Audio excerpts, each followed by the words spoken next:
Come and fly away with me. Come and fly away with me. Come and fly away with me.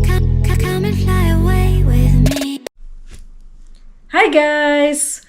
Welcome back to my channel. This is Lady Gagas.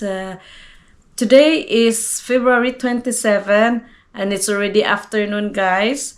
And as usual, it's my day off. Nagba-vlog lang ako ng day off ko, guys. But it's been 2 months already na wala akong update, wala akong upload sa YouTube channel ko kasi ang daming ganap in the last 2 months, guys. No, yeah. So ang last na upload ko is before December yata yun, guys. So ngayon ikukwento ko sa inyo, guys, kung anong nangyari in the last 2 months. So last November, guys, I don't know exactly what date, pinaprocess namin yung papers ng pamangkin ko for coming here as a visitor's visa or invitation visa. So kami yung nag-i-invite sa kanya, kami yung nag-sponsor sa kanya, yung kami ng dalawa ni Habi. And then November, guys, pinapasa siya lang yung siya lang yung nagpa-process ng mga papers niya, so nag-DIY siya through online. So November, I don't know exactly what date, nagpasa siya sa lahat ng papers niya, guys, at sa lahat ng papers namin. And then yun lang ang yung kailangan nila, yun lang din ang niya, yung pinapasa niya. So hindi siya nagpasa ng iba kung ano man yung mga proof na dyan, hindi siya nagpapasa doon. Yung pinapasa niya is yung kailangan lang talaga. Pero may mga papers siya just in case nung pag na-approve na siya at saka pagdating niya doon sa immigration sa Cebu for coming here. So, meron siya lahat ng mga papers na kailangan kung sa kanya, kung hahanapin sa kanya. So, nag-apply siya nung kumpleto na lahat. Then, after 2 days after, nakatanggap siya ng email from the immigration na kailangan na siyang magpa-biometrics.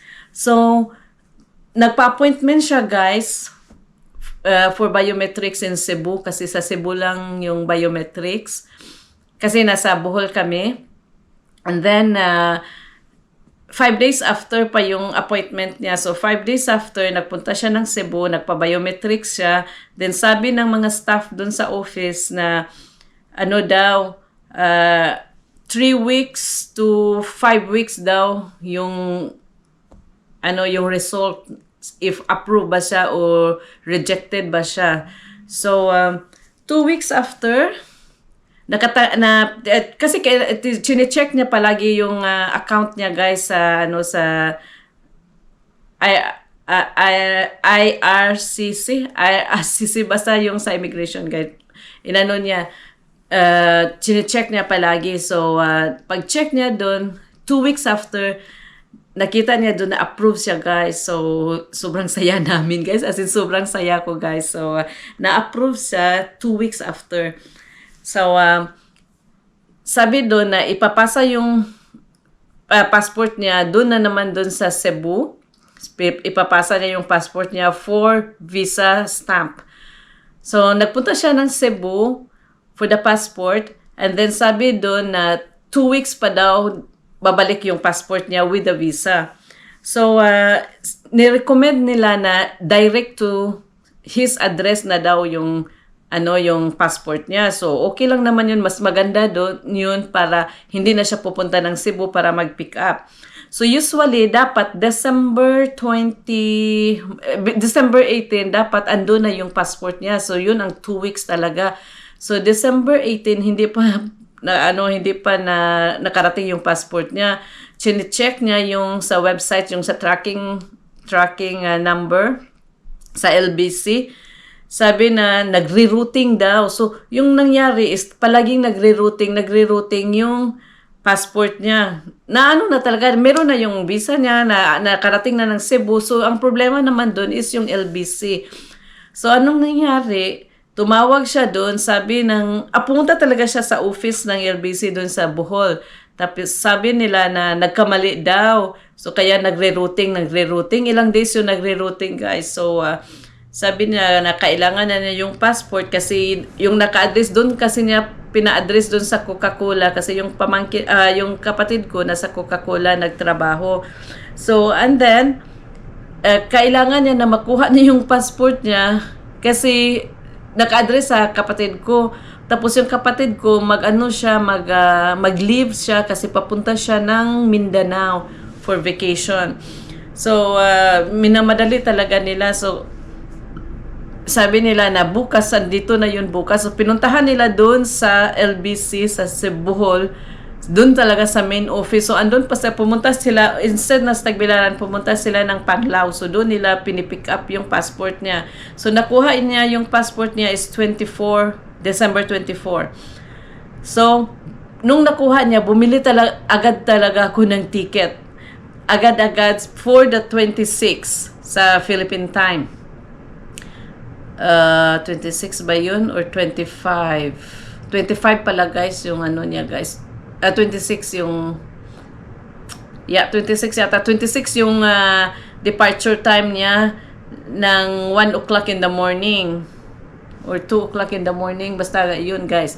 So, kailangan ng 25 ng gabi, andun na sila sa airport. So, kasi dahil sa change of time, nakarating siya dito sa Canada. Dito talaga sa amin is December 26 din. Kasi behind kami, diyan sa Pinas, behind kami ng 13 hours. So, sobrang stress ko guys nung paalis na siya kasi natakot ako. Baka daming question dun sa immigration. Pero okay lang pala nung tinanong lang ng immigration sa kanya is saan siya pupunta, sino ang nag-invite niya. So sinabi niya is ako yung nag-invite sa kanya, yung auntie niya. Tapos tinanong lang na Canadian citizen ba daw ako, sabi niya oo. So ang kinuha lang is yung passport ko at sa passport ng husband ko, yung photocopy at saka yung passport niya. Hindi nga tiningnan nila yung sa work niya at yung financial na hindi na nila tinitingnan. Pero yung financial kasi, yung financial proof na pasa na niya doon sa sa website. So yun lang guys, yun lang. At saka nakapunta na siya dito, pagdating niya ng Toronto, doon na naman ako natakot guys kasi ano lang kasi yung binili kong ticket is 7 weeks lang kasi yung binili ko yung ticket kasi 2 months lang yung binigay sa kanya yung sa trabaho niya. So 7 weeks. Tapos pagdating niya dun sa Toronto, natakot naman ako baka makalimutan niya kung kailan siya babalik, kung titatanong kung kailan yung balik niya ng Pilipinas. Pero pagdating niya dun sa Toronto, hindi pala sa sa immigration. Sinascan lang yung passport niya. Siya lang din ang nag-scan ng passport niya. At tapos sabi doon sa may mga immigration staff sa labas, sabi na, oh, okay na, so pwede ka nang umalis. Yun lang kabilis guys. As in, sobrang bilis talaga. And then pagdating niya dito, talaga, so, fortunately, day off ko nung time na pagdating niya dito. So, 26, kami, may salo-salo kami dito with friends, na winelcome namin siya.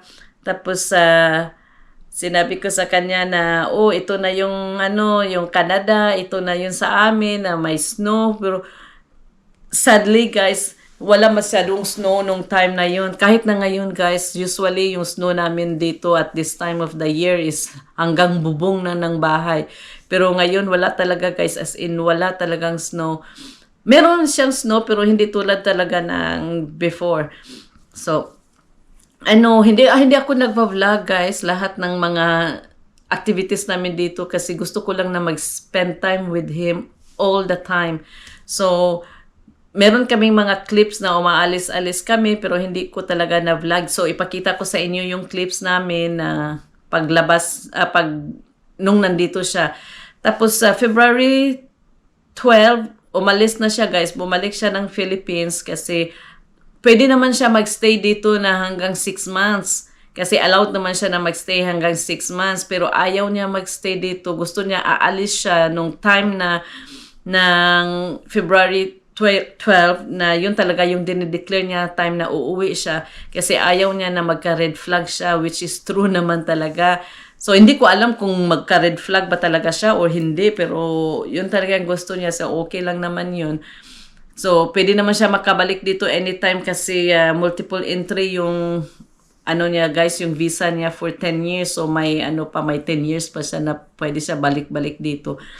So, at saka dun guys, nung pagbalik na niya guys, pag-uwi niya, nahirapan talaga ako. As in, sobrang nahirapan ako kasi siya yung first na family na nakapunta dito after 20 years. Kasi 20 years na ako dito guys, na siya lang ang unang family ko na nakapunta dito.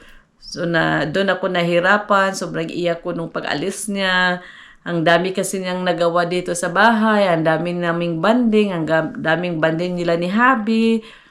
At saka, nalulungkot lang ako guys kasi ang dami kong mga plano na hindi namin nagawa kasi trabaho ako. 1 week lang yung yung bakasyon ko guys kasi yung bakasyon ko na 1 week, yan lang yung anong tawag dyan?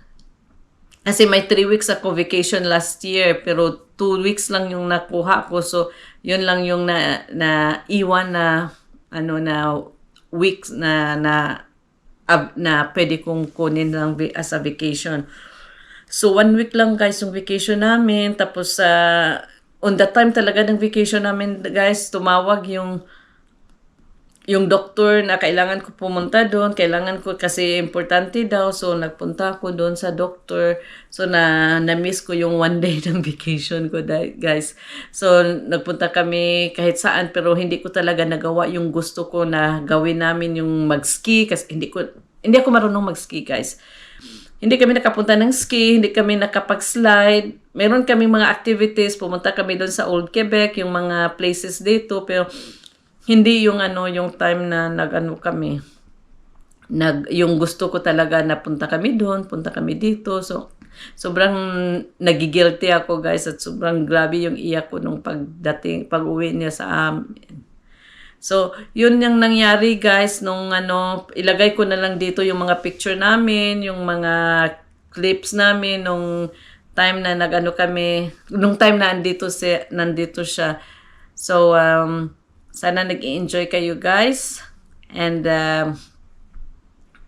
panoorin nyo yung mga clips namin guys. Thank you! Yan! Next time na!